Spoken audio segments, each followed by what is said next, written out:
cameras are rolling.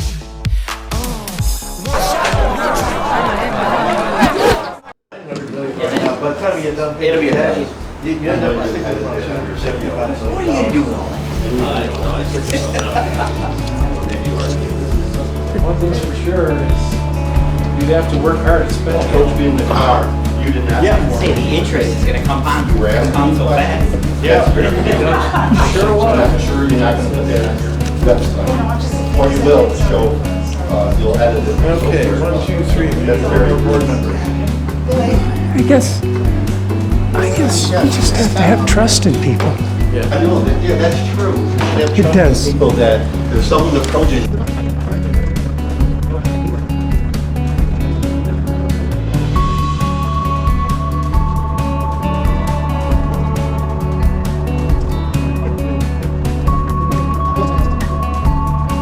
We're waiting, we need 4 people for the zoning board to act tonight.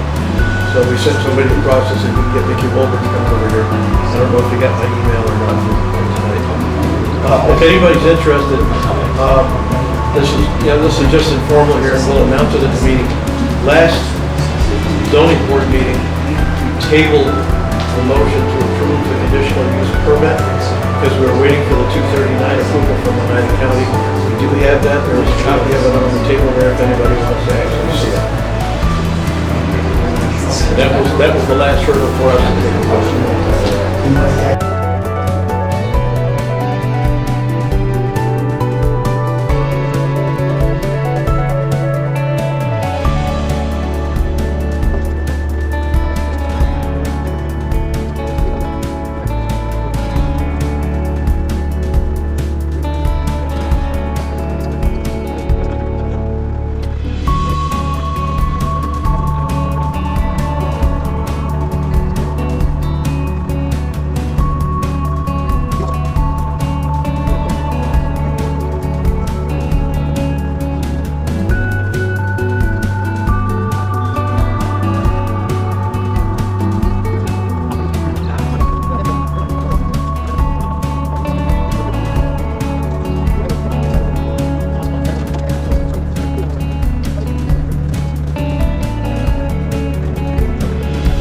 Thank you.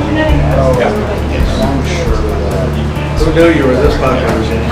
Oh, yeah. Who knew you were this popular? I feel so good. So sorry. Thanks for coming. All right. We call the meeting of the Zoning Board of Appeals to order. Everybody rise and say the Pledge of Allegiance. Pledge allegiance to the flag of the United States of America, and to the republic for which it stands, one nation, under God, indivisible, with liberty and justice for all.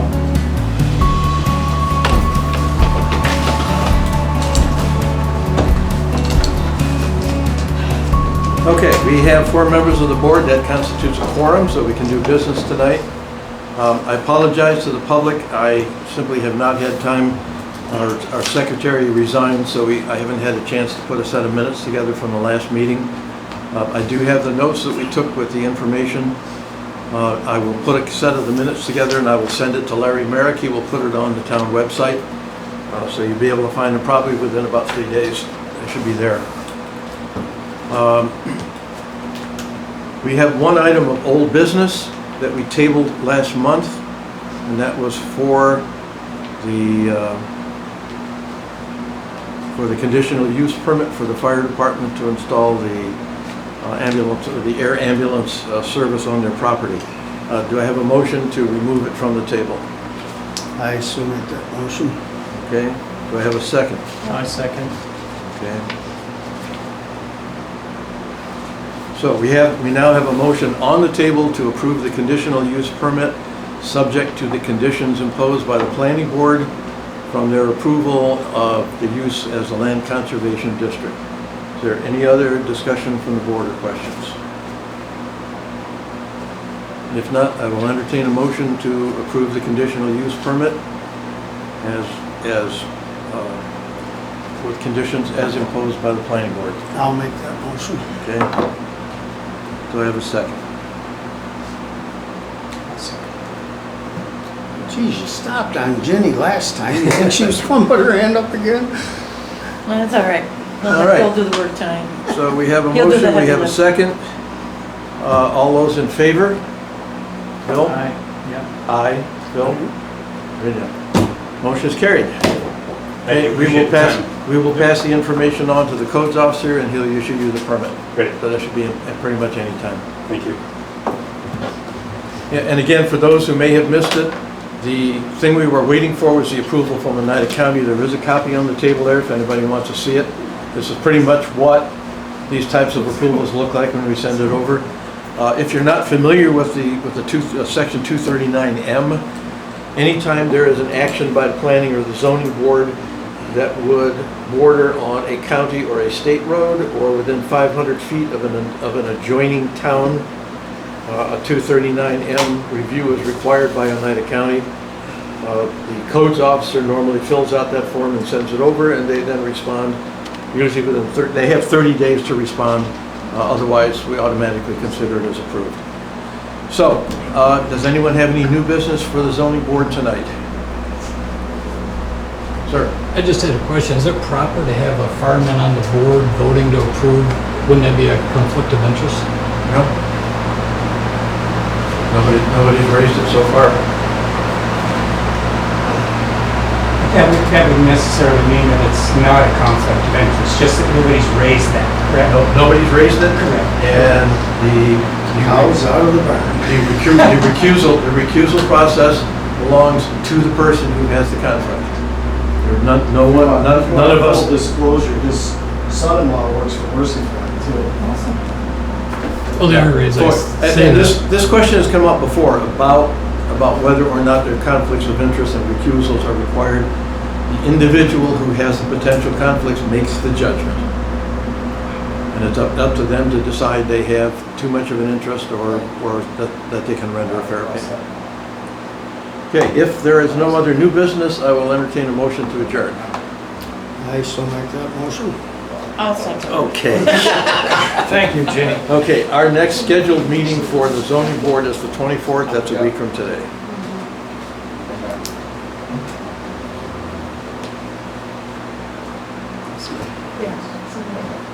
It's all yours, Pete.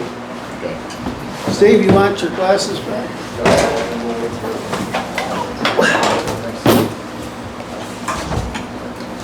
So this is the planning? Well, yeah, everything else planning board. Yeah. It's It's joint. We We have nothing on the docket, we're just Okay. working on Thank it. you. Zoning. What's that, did you need Bill? General meeting, Carl, if you want. I think he had some things he was Quick going to question, did you say the next zoning board meeting is, The next zoning board meeting will be on the 24th. That's our regularly scheduled meeting, fourth Monday of every month. okay, I got it on the calendar. Yeah.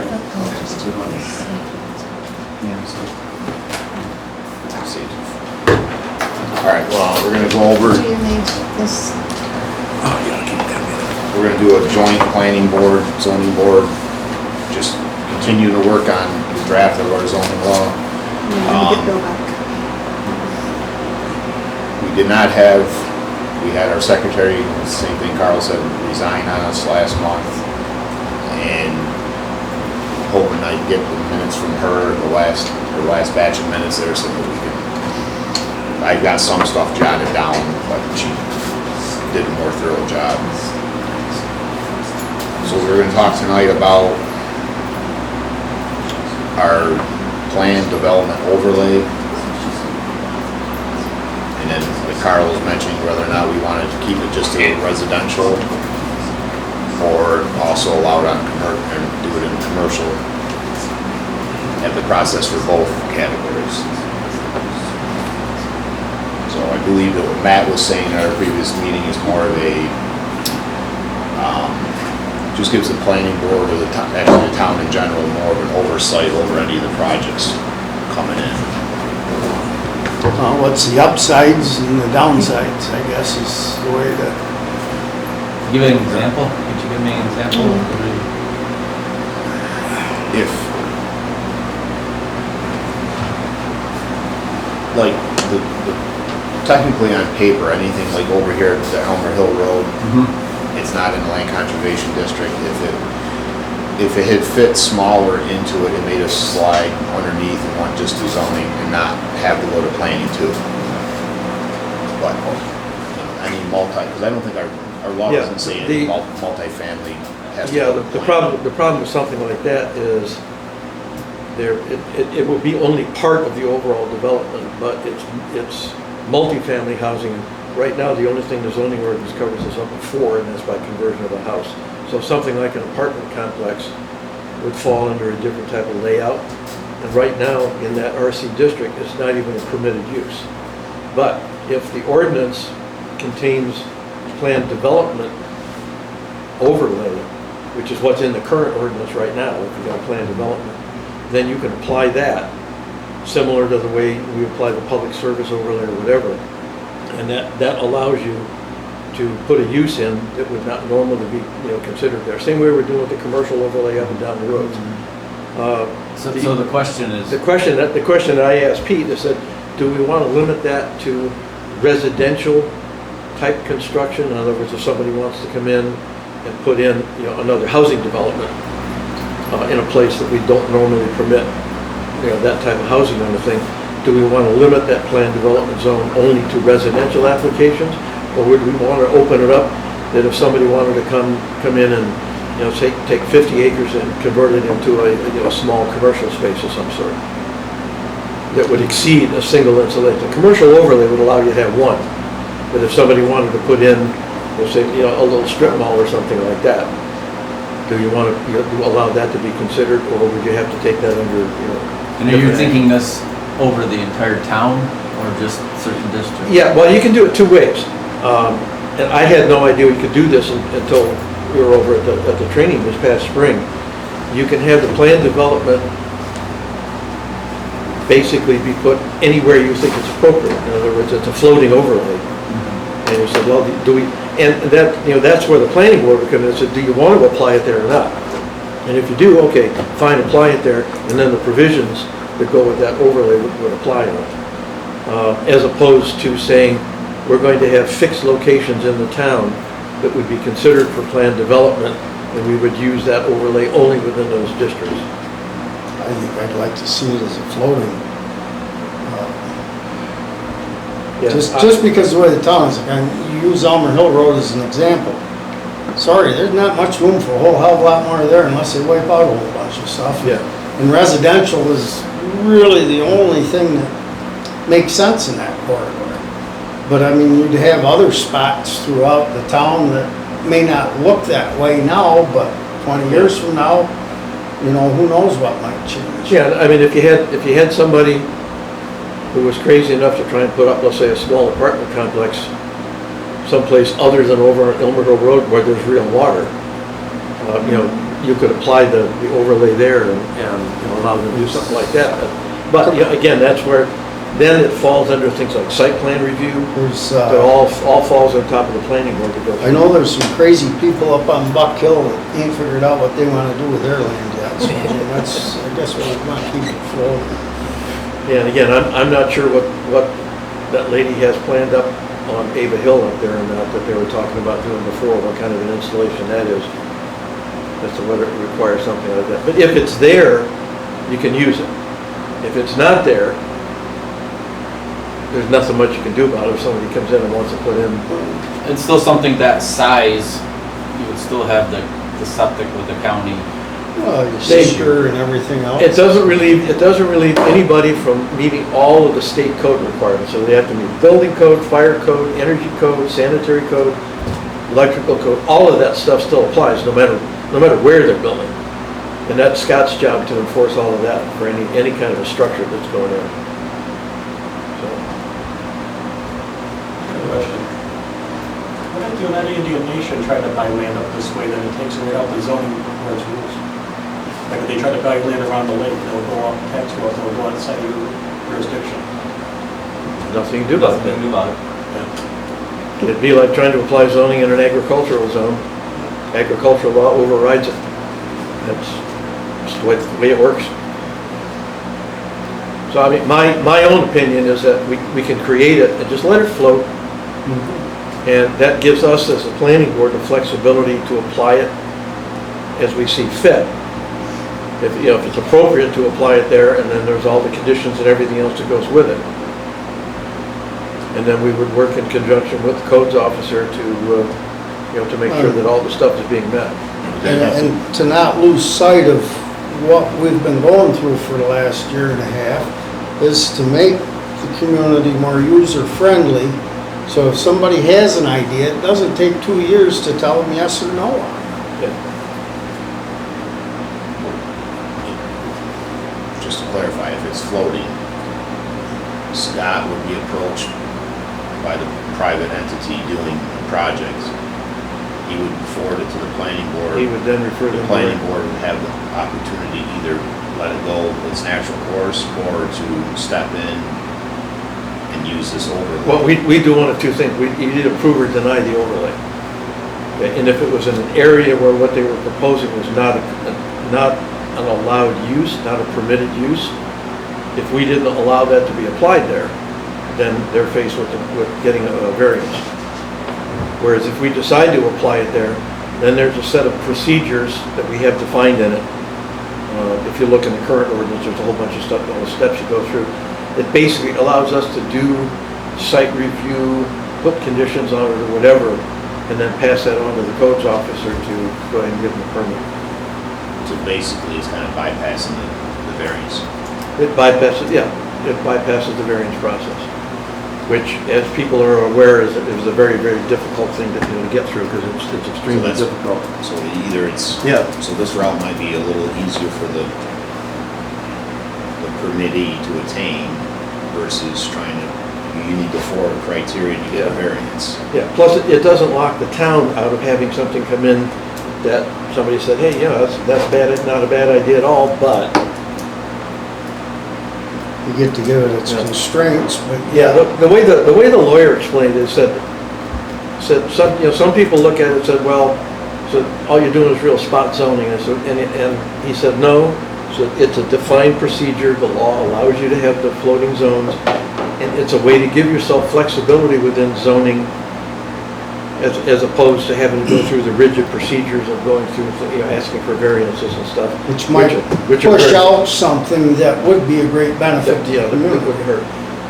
Do you have to declare which areas are going to be floating zoning, or is it just carte No, blanche? floating zone can be applied anywhere. Anywhere, okay. Yeah, as opposed to saying, okay, anywhere within the RRA zone, you can have a floating zone, or you might say, you can restrict it from not being in certain places. So you could say it will not apply in the residential hamlet zones. You can't use it there, but any place else you can. Residential hamlet zone might be the most beneficial zone to have. It might, but they No. generally tend to have concentrated. But I mean, like a little store or something like that, Well, that's not what a plan development thing is for. A little store. Plan development would be to have a set of stores going in for something, or an apartment complex going in or something. If you're just looking at a single store, that's a commercial operation, and it falls under whether it's a permitted use or not. Are we opening Pandoras Box? Yeah, something else. Yeah, the problem you have with that is that if you decide you're going to apply it in one place and not in another, now people look at, well, you favor this guy and you're not favoring this one.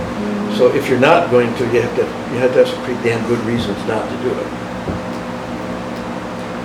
That's why I'm just wondering if I think the 4 criteria for getting the variance might be more, I shouldn't say safety net, I don't know if that's the word I want to use, but more universal. Yeah, and it's a hard barrier to overcome, and mostly because of that first condition that says you have to prove that no other permitted or conditionally permitted use would yield a reasonable return, and the courts have not defined what reasonable is. They've left it kind of floating like that, so you'd have to, it's a judgment thing. But in reality, there's not a whole lot of places in the town that something like that would even work. well, not as we see it today, but 10, 20 years, it's... See, we gotta look to the future here a little bit. We can't... Let's get that. This town has been constrained by the only thing they want to look at is their history. The present and the future gets left out of the equation so often. Carl, I have a question. It's like with Woods Valley itself, I'm going to just pick on Woods Valley for a minute. The 75-acre parcel where Woods Valley sits on the Rome School District is new commercial. On the other part, it's former ag, but they have their infrastructure on both parcels. How would that be considered one part commercial, one part and not? They're all in the town of Western now. It's all the town of Western. Yeah. But there's no, Two different Yeah, parcels. the fact that a parcel is in the ag district does not mean they can't build on it. But wouldn't it be considered commercial if the whole entire infrastructure is built on both properties? Yeah, it would, but most of that stuff pre-existed. So the thing you gotta consider, if there is a use that pre-existed the effective date of the ordinance, it can continue until it's abandoned. Once they abandon it for 18 months, then they can't come back and redo that use. But if it pre-existed the effective date of the ordinance, which I think was July 7th of 1974 or something like that, then it's still considered a prior non-conforming use, and it's considered a legal use. July 8th. Sorry, off by a day.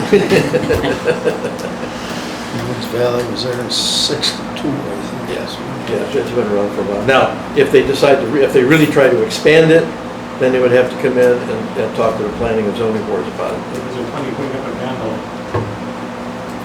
But what they put up on the land, it's already classed as a ski area, we know what it is. They can put up a gondola, they can put up another chairlift or whatever, it's all part of the operation. Okay, it's what the planning and the zoning boards concern themselves with, and I'll repeat this time and time again, it's the use of the land. If the land is being used as a ski area and they put up 2 more chairlifts, it's still being used as a ski area. Just because technology changed does not make the land use invalid. Yeah, it's the same way, if somebody's got a house on a little quarter-acre lot, okay, under the current ordinance and the new one, they would never be permitted to build on a quarter-acre lot, but it's a non-conforming use and it's considered fine. And also in the town of Western, what's the standardized lot for someone to build on 5 acres, or is it 10 acres? Depends on where you are.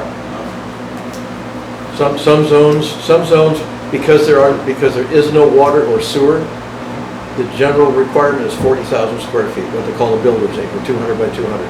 Okay? In the open space zone, which is up in the northeast corner of the town, requires 5 acres. And that's written, the ordinance itself has a table in the back. If you look up table A, it will tell you all the dimensional requirements for a specific use on a particular piece, particular area. And I think Larry's got that on the website. Yes. Yeah, you can go on there and you can look it up. The original ordinance is on there. We scanned it in and put it there. There is, at present, we have not put the new proposed dimensions on there. I haven't sent that to Larry yet. But the new ordinance, the draft copy of the new ordinance that we've written is on there, so you can read that too. And there's been some changes to it that we put in there. Mostly we changed the zones and a lot more definitions of things because since '74 when the last thing came to existence, been a lot of stuff come down the pike that nobody was ever thinking of before. So we were due for it. Yeah. Don? Just a question. You mentioned it very quickly, and that was that arbitrary use of that floating overlay. Yeah. And how difficult that might be to prevent it from being used in a negative light for someone that might be able to have something approved, but yet that floating thing overlay isn't given to them for some reason. And that arbitrary thing kind of concerns me because it's, like you said, you've got to make sure now that you aren't hurting someone that you allowed previously you allowed someone to do that. And that floating thing just concerns me. Yeah, and it's the same process you run into if somebody wants to put something up in our current land conservation zone. Mm-hmm. Yeah, you've got to rely on the judgment of the members of the planning board to be able to look at it as objectively as possible and say, I generally look at it and say, I don't find any reason to deny it, is the way I look at it. I don't look for reasons to say, no, you can't do that. I look for, is there any reason why we shouldn't allow this application to go forward and go ahead and do a site survey. That's my own opinion. Right. I I'm just don't- I looking at history. If you look at history, there have been arbitrarily decided cases against folks for that. Now I'm saying, does this make that even more difficult to manage for folks like Well, you? I think anytime that there's people involved, there will be a certain degree of arbitrariness to the process. There's no way to unfortunately eliminate that. But one of the things I was actually going to suggest, Carl, is if we did adopt that methodology and have the floating overlay, then at that point in time, could planning and zoning board present something to the town of certain criteria that it would have to pass something akin to what we currently have now for a use variance, but whatever we would deem necessary at that point in time. Yeah, we could write, some minimum standards Yes. to be applied against using that as a potential way to, to assist with the zoning. To assist Yeah, and to to remove also, some of the arbitrariness that says, if you can meet the following tests, yeah, it'll apply. Sure. So, no, just listening to you folks, it's kind of like, your heads are all, burning up energy, making this work. I can see it. You guys are working hard at this. You've been doing it for a long time. So, it's like, is Western really that different than any other community in New York State that has gone through this or is going through this? And how different is that? And why can't you just rubber stamp what maybe other communities have done that seem to be working real well for them? Well, actually, if you were to, the stuff that Tug Hill sent us, we got a copy of the town of Vienna, new ordinance. We got one from the town of Florence. We got one from Westmoreland. And from Amboy. And there was West Monroe. So you can use that. They gave us 5 examples of recently adopted zoning laws. Sure. So that we would have an idea of what these people were writing into it. And we've tried to adopt, you try to get the best of breed to get everything in there. I think the best one that we went through with the town of Vienna. It's extremely thorough. Well, we couldn't rubber stamp it because they've got Sylvan Beach, they've got Yeah, they have Oneida stuff. Lake, they've got a lot. They had commercial spots that we would never encounter. Yeah. Whole purpose of home rule is that the local community has a say over what they're doing, not just one size fits all. and to your point, we did benefit significantly from the collective wisdom of other townships and villages that have gone through the process, as well as Tug Hill's guidance as well. So- The other thing with this whole process, that's why before some of these decisions are made, there is the public comment. I mean, if you've got 103% against you, you can't find a percentage in that that's for you. Yeah. So it's, And one of the reasons why I sent the draft copy of what we're working on to Larry, it's on the website now, is so people could at least look at it, understand it's just a draft, it's a work in progress. Hopefully we'll have it pretty much nailed down, I'm hoping by next month, so we can start all of the other approval stuff. And some of that I'll show you tonight, because I've done some of the forms. half of what threw this into gear is we went through several situations, beating our heads against the walls, trying to make something work or not work for somebody that had an idea in the community. And that's where we realized how inept our zoning at this point was. And that's why we've been working for the last year and a half to try to get it. But to that point, how many variances have been denied? I can't think of any area variances. Well, I take it back, and it's quite some time ago. Somebody came in and they had a prior non-conforming house on a small lot, and they wanted to expand it. And we actually denied it because they wanted, the zoning ordinance right now is if you have a house that's on a non-conforming lot, you can expand it by no more than 50% of its volume. And they were going to double it. And we said, It's 100%. and we looked at it and basically said, what is it you want to do with it? Well, we need more room here or there. And I said, I'll tell you what. I said, I'll talk to you after the meeting. I'm an engineer. I'll show you how to get what you want. within the 50%. You know, if you want to come back in and get it. So we actually turned down that particular variance. We have modified some, mostly area variances, where somebody came in and wanted to build a small garage like within 5 feet of the property line, and said, no, you got to be at least 10 feet. So they moved it. So there have been some that we modified. I personally know of 2 use variances that were denied because they just couldn't establish the criteria.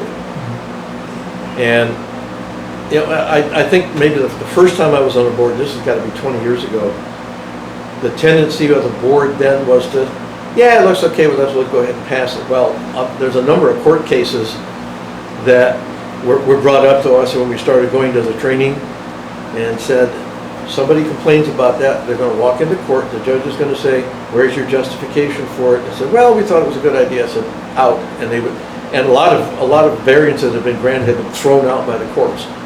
So we pay a lot more attention to it now. That's why I get kind of hard over when somebody comes in, yeah, but this is what the law says. It's not what our zoning ordinance says. This is, the municipal law says these are the requirements you have to meet. And the courts have been pretty hard over when they don't meet it, and said, if you can't meet the criteria, you can't have your variance. And just from the human standpoint, if we say yes to something and you go ahead and invest in it, and now something says you gotta tear that down and do it different, chances are you barely had the money for the original investment. Now this other stuff off into the dingweeds. I guess, so going through. Anyway, back to where we were. No, but that's, Circle back. that's good, because I'm wondering if most of the time, you know, like, I know Phil's point's been try to get more activity in the town, but most of the reasons these projects have been denied, or I shouldn't say denied is not the right word, have not gone to fruition, it was out of our control. They didn't have the water, they didn't have the septic, they didn't have, you know, it wasn't, we weren't what was causing the project to stop. It was Limiting factor somewhere else. yes. But that's why I wonder, this overlay, our commercial zone, our new commercial zone, Yep. really seems to me that's where you would want it.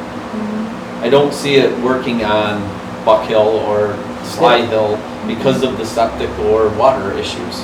Or any type of, and I know, Phil, you could, you know, 20 years down the road, they may have a magic septic system or something, but maybe address it then. Well, For, That, you know, that's what I'm just wondering, if somebody was gonna come in and do one of these big developments, you're talking $500,000, $1 million just in the water system and the septic to get it started. and I'm not against a commercial, and I could envision maybe at Woods Valley someday, there's a Condominium or so. or a 4 unit of sales, maybe a restaurant, a ski shop, Yeah. a bicycle shop, and something else. And I could envision there, but that is a decent location already, and it's in will be in a commercial zone. And that brings back to the point that these things should be gone over more periodically, 5-10 years. And quite honestly, as I look around the square circle here, even 5 years from now, you're not gonna have the same people sitting here probably that you got today. So I mean, that's why you almost gotta try to think ahead for the next group a little bit, because that's what they didn't do for us.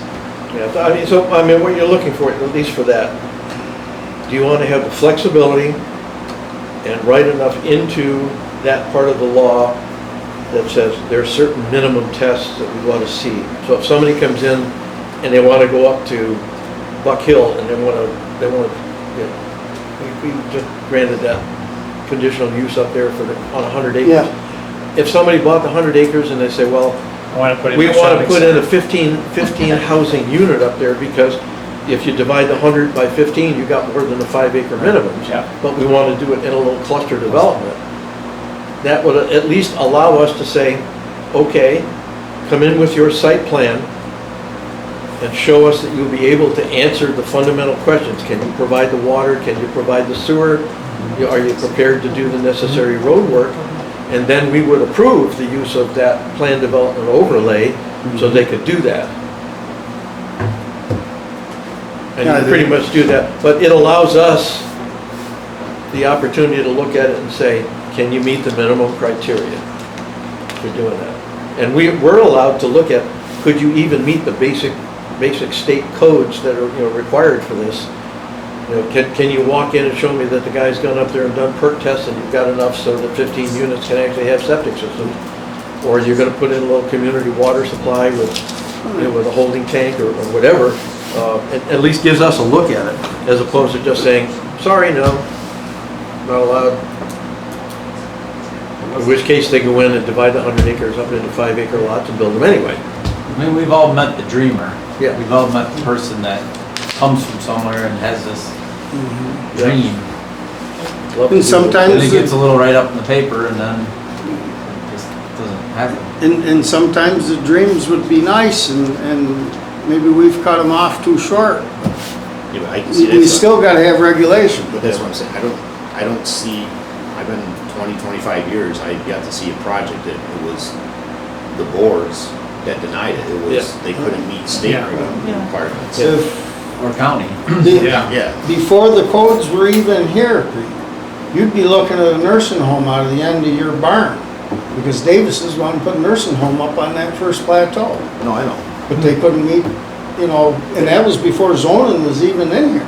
Right, but they couldn't meet Right. the water and everything. Right. So Yeah, like I that's, said, it has the advantage of being flexible, and it has the disadvantage of potentially looking arbitrary. So if we put some minimum standards in there, you can get yourself past at least that minimum thing. You said, well, you gave it to this guy over here 5 miles away, you said no. And we said, well, because this guy over here showed that he's got enough water to do it, and he can meet the septic, and that place over there is nothing but clay and there's no water. Or try and do it off the side of a cliff or something. Yeah. I mean, it's- I wonder, I'll email Matt and see if he's got Yeah, an example from a local municipality or something like that we can take a look at. And, yeah, if they've used a floating system like that. because it just seemed, if we had issues that were constantly coming up, it seems like something where, Yeah. right now, I just don't see the need for Yeah. Or we could, or you could just say, it can be applied within the RRA and the, well, most of the town is RRA now, once a new ordinance goes into place. But you could apply it within that particular and- district. The big places where people are really gonna wanna change the character of the neighborhoods is gonna be along the lake and over on Elmer Hill Road. And Yeah, and they're gonna have enough roadblocks to where if it's just simply not feasible, I don't see that happening in the next 100 years. Most of that land is gone now. Yep. Anybody who's gonna build there has already got it, or that's- already bought the places. So, all right, well, I mean, that was one thing, I just wanted to, no, it's I think it was good to look at that. No, the only other thing I had was, I noticed in the draft, the fees, they've got it down, that the town board has to do a resolution to put the fees in. Set the fees, yeah. So that's not gonna be in the zoning then. That's gonna be a separate document. I asked somebody about that and said, yeah, you can set the fees in the law if you want. Or the town board could do it by resolution. That gives them the ability to change it without having to amend the zoning law. Right.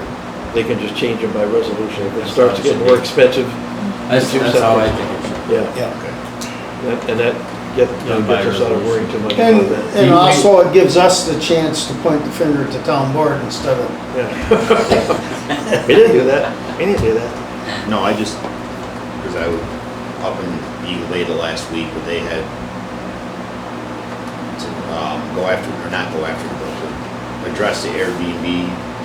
Now you have to have a permit, it's $800, and it's good for 2 years before you can rent out your property. It's like marijuana. Like a registration permit that you're Yeah. registering Yeah, it as. So you're not, some of Eagle Well, our Bay's new law- zoning board meetings would be very interesting to sit in. well, it's the supposed new- to be town of Webb, but. Right. Yeah, the new law, our new law would make that a special use permit. They would have to come in to the zoning board, and we could set conditions on it or whatever, but it doesn't address the fee See, now schedule. I know some towns south of the thruway are actually stopping it. Yes. They're not allowing it anymore. Yeah. And some places are So then restricting how much so now time. you've got people No that doubt. they're allowed to do it, but your neighbor's not, because he didn't get it done in time. Some of the Cross the- pressure, I you think, cross the town line, was and probably sometimes that coming can from the hotel industry Yeah. to sort of lobby back against the Airbnb industry.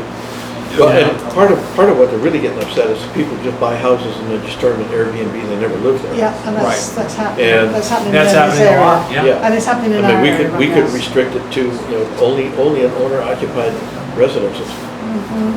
Well, then you would, could you? In would fact, that apply- we actually have two classes in there. One is, it's just rented out, and the other one is just occupied by the owner. So we define a bed and breakfast as somebody who lives in the house and rents rooms out, as opposed to renting the whole house. So what about people buying rental real estate to lease for like 3 months, 6 months, 9 months, a year type? Well, right now, short-term rentals are classed as 30 days or less. Okay, so anything At least, beyond that? at least the examples that I got from Matt that he sent, it was a 30-day or less. Do you think the town of Weston would ever really have trouble with our houses all being bought for? No.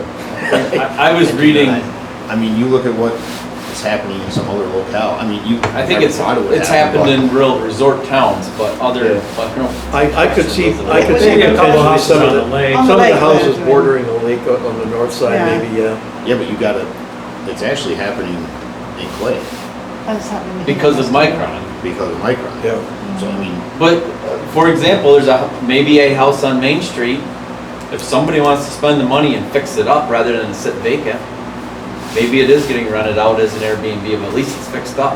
Yeah. yeah, I'm not, Yeah. And We're not- the taxes may be able to be higher on it, we might generate more income. I fear as time goes on, some of these Airbnbs can be pretty sleazy places to be too. That'd be my fear. I've rented a couple of them. The companies that offer this stuff they're pretty hard over on the conditions that they expect out of their. But the free market's starting to control it in a lot of places. Yeah. People bought them to do that, and now they're not, the rentals aren't there anymore. They got too expensive, and people are staying at a hotel instead. Yep. There's several different articles I've read on that recently. yeah, it's just whether or not we wanted to change it. Yeah, well, I It's said, just right like the right fee now, we've structure, got, so now we're just, for the boards, our responsibility would be the different fees. We'll write as a resolution that we recommend these are what the fees should be for the following activities, and allow the town board to yeah. either say yes or no, or they can adjust it to their And liking. see, the other thing the town can do then, since the new law requires the issuance of a zoning permit, which the codes officer says, okay, what you're proposing meets the requirements of the zoning law. Then there's a separate building permit that goes along with the New York State Uniform Code that has to be issued after he reviews all of the plans for what's actually going to be built, which is review the structure, review the electrical, mechanical, the sanitary, and the energy stuff before they actually get a building permit to put the place up. So they could get permission to build on, a 10-acre plot that they bought up on Sly Hill someplace, and not get a building permit until they have all of the necessary documentation done. I've had some And you people can have it come. separate. Because frankly, and the town board needs to look at that, because frankly, with all of the new requirements in the codes, it's gonna get really hard for Scott as a part-time codes officer to review this stuff. And they're probably gonna have to hire some outside consultants to help him out on everything. And the law allows them to set, a fee to bring in the outside consultants for approval, so. And the other thing with the zoning permits, that I've had a lot of people come at me, misinformation on, what the zoning permits are also doing, say you buy a prefab shed from one of these Amish people, and you're gonna throw it back on your lawn, it's too small, you don't need a building permit for it. Doesn't mean you can put it on the line and let your roof drain over on the neighbor's lawn. And that's where some of these issues are coming from, and that's why to build a hen house, you need a zoning permit, even if it's so small that you don't need a building permit. And the main reason there is so that, number one, the codes officer is made aware of its existence, so he can check, and it's primarily to ensure that you meet the dimensional requirements. So like you say, you're not building it 1 foot from the neighbor's property line because codes officer didn't know it was there. Although, he can go tell him, hey, you gotta be at least 15 feet from the line, move it. Well, these prefab sheds, they come in and they throw Yeah. a little stone down, they drop them, and boom, it's done deal. Then the codes guys gotta go in there and say, no, you gotta move that. Well, Yeah, so now how many they, of us guys wanna go there and be behind them because that guy don't wanna move? yeah, the key here is now the town officials to whom this matters will be aware of it.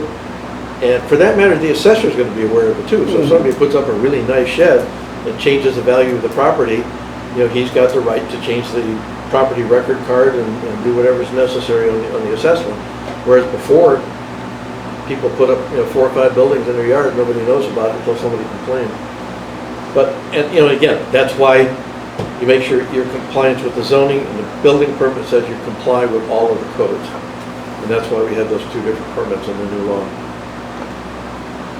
And then, so, I like that, we'll keep that, the fee structure with the town board. Yeah. And then the only other thing, Carl, if maybe next week, we can work on that EAF and then the SEQR review. Yeah, in fact, You got copies of I've got some, I didn't have time to print out a whole bunch of them. And I don't have access to the copier in there. I do have some copies of the part 1 and part 2 of the EAF. In fact, I've even got a couple of the part 3s. If anybody wants, this is basically what it's going to be looking like. We can go through this next week if you want. Can you PDF and send that to me? I can PDF, yeah, in fact, that's what these are. These are all PDFs. Send it to me and I'll print out my own. Single page, right? But in fact, I'll mark it up. pass that down. If anybody wants to look at these are what the environmental assessment forms look like. And under the law, a new zoning ordinance which affects more than 25 acres is considered a type 1 activity under the State Environmental Review Act. We might have a whole cartload of new regulations to look at, yes. Well, it's not so much that. I mean, there are certain things that it looks at. If you look through it, you can see what's actually in the forms there to be answered. And you know, again, these are judgment calls. You look at it and say, you know, are you going to affect, you know, a wetland? Well, no, we don't really, because there's nothing we're doing. The only possibility is it could affect, and I did have to check one yes, and it said, could this possibly affect a floodplain? I said, well, yeah, we got floodplains. And they're changing. And then the only question is, would it be in 100-year, 500-year, whatever, and you check the boxes that says yes or no. Once you're done with this environmental assessment form, then we as a board can determine that there's no impact but is mitigated, or significant impact that requires additional work on the thing. And I'm Generally for zoning laws, they're generally considered no impact because you're not actually doing something with the land or property. I'm betting before you get to 2030, FEMA's going to come out with a whole different idea of what floodplains are. The 500 year is going to be 100 year. Things are changing. They changed in 2013, so they'll probably change again soon. Yeah. Well, yeah, we'll get that out to you guys, let us So know. I will send this out. I will also send a copy to Larry. I am going to mark them draft before they go out, so everybody understands this is not the final form, it's not signed or anything. We're going to review it, and if we decide we need to make changes, there'll be changes made to it. And then once that's done, and we're happy with the final draft of the law, we take that, the environmental assessment form, and the SEQR review, and that becomes the official filing. We present that to the town board, we notify the DEC. It gets put on their website. They have a website specifically for that stuff. We'll also send a copy to the county planning department. And I think we'll probably send courtesy copies to Town of Lee, Town of Boonville, Steuben, and City of Rome. Do we have a border with the Town of Ava? And Ava. Just to let them know. That just as a courtesy, they wouldn't be part of the review process. And once we get comments back and fix the comments, then the town board can schedule a public hearing on the law. And then once they've had that, then they can vote to adopt it. And like the best laid plans of mice and men, it always takes longer than you think. What is it they say, no plan survives contact with the enemy? And you would fear the DEC would be the holdup, but I'll bet you No, county planning. they won't be. No. County planning will look at it, I'm gonna bet even they won't be. If we tell them, you know, the Tug Hill has already reviewed it 5 times, made the corrections, they're probably gonna look at it and say, yeah, okay. Carl, what's the current capacity for the town's water here? The town has no water. No, I'm saying for the village, not to call it a village, but right here where. They're private water, they're private water supplies, I have no idea what, right now, I don't think they could add another customer on either one. Even in the city of Rome, I heard too, that's on Scanlon Street, they're trying to get water in that way too, in the town of Western, everything else in the town needs. Well, if the town of Western were to, I know there has been talk about extending the water lines and bringing them up here, but the town of Western would have to contribute a fair amount of money to that process. Pumping stations and just logistics to it. It would be nice if on the main streets that we could, just on Stokes Westernville Road and 46, it would make a huge difference in whether somebody comes into, you know. If we had 46 from Northwestern and down to the other end of the village, Yeah, make all the difference in the world right there. that would be kind of expensive. So that's just what I had, I just wanted to pass that out to everybody. So that, we'll get that to you guys, let us know if you don't see that, and then next week we'll start reviewing that, and like Carl said, and then maybe by August we can actually formally send this to the town board and let them go through it for, Yeah, I have, take their time. yeah, Matt sent me, and I think he sent it to you, he sent me a copy of a typical SEQR review document, and I forget which town it was. I'll have to go back. If not, I can send you a copy of it. But yeah, there was an example we got of what the review process looks like, and it's more of a resolution than anything else, the way they wrote the thing up. But it just said, we looked at this, we looked at this, we looked at this, we looked at that, we see no impact or whatever. And once you go through that, you don't have to do an environmental impact statement. And because we're not really modifying anything except land use, this one doesn't require that environmental impact statement anyway. Well, I don't know if any other members have anything else for tonight. Looking for a motion to adjourn, are you, Pete? Yes. I will make that You motion. have a second? I'll second that. All those in I'm favor? just a motion-making machine tonight. Yes, you are. Nothing else, your name will go down in the town records 100 years from now. Yeah. Okay. Thank you for coming down, Jenny, that helped a lot. Yes, that was. I know those guys are itching to get that thing started up there. I so. think everybody was ready to get it done. Yeah. Same today. I rode, Well, I rode to West Virginia with a couple of them, and this was in its conceptual, and they were jumping up and down on me, oh, you guys will screw it up, you'll push it away. I says, no, but there's gonna be a certain number of hoops you're gonna have to jump through, There's a whether you go to process. this town or any town. There's a process. And those people that they're working with, that are developing it, they've been through it, they know.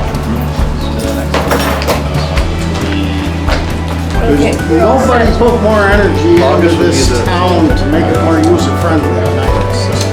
I mean, I'm fighting for it. Been around a long time. Everybody that thinks zoning constricts from their rights without even knowing it has probably had their rights protected 5 times for every 1 time they felt they were restricted. Yeah, there's always a chance that somebody else's rights is infringing. Yep. You gotta treat everybody as reasonably fair as you can. It's a balance. Good night, Bill, thanks. The definition of a right is to do what you want, when you want, where you want, until it infringes upon the rights of somebody else.